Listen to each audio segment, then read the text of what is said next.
want to talk a little bit more about the collar that I use with Rocky and how it operates. So when you have it on him, you want to make sure that it doesn't slip down towards his regular collar. And this is so that the positioning is correct on him and that his muscles in his chest don't have more strength than they already have.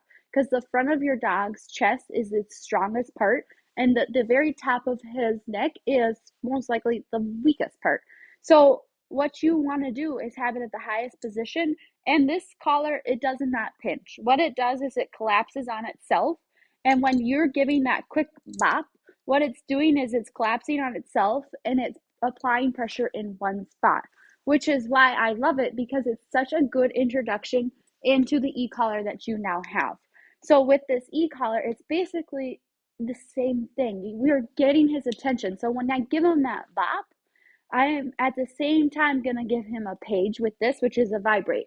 So it's very similar, and their skin is tough. They do have a coat. So it's important to remember that you can practice on yourself doing the vibrate on, and you can listen to the shock. I've shocked myself with these just to see. At a 10, I consider it a 1, and then all the way up to, I think it goes to 120, I would consider that a 12, which would be your highest setting. I've never had the need to ever go up to 12. Typically, a dog responds around 40, and that's a 4. So you can see how he reacts to you and what you need to do that is best for him. But when I start out, and you don't have to do this, you can do one at a time. But when I start out with training him, I have the training collar on and the e-collar.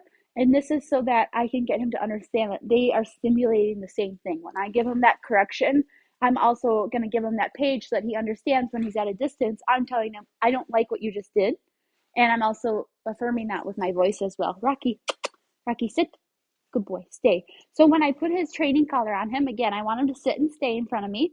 And I want to snap it together in between his two ears, just like I showed you before. And then the e-collar, I make sure that both are on. So you're just going to press the blue button on the controller, and then there's going to be a blue button on this side, and then you're going to see that this flashes green when it's on. So we're ready to go with that. So when I put the e-collar on him, I'm going to put it down closer to his regular collar with or without the training collar on. And he's going to have a lot of bling, and that's really cute. We love it.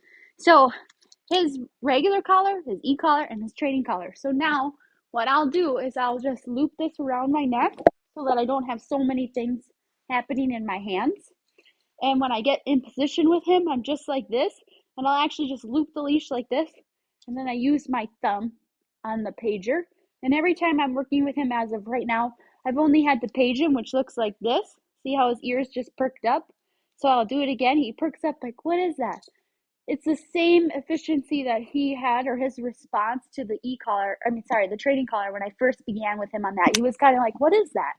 And I've trained him and I've showed him what both mean now, and he's really good with both of them. But it's so important to be able to create that distance between you and still be able to train.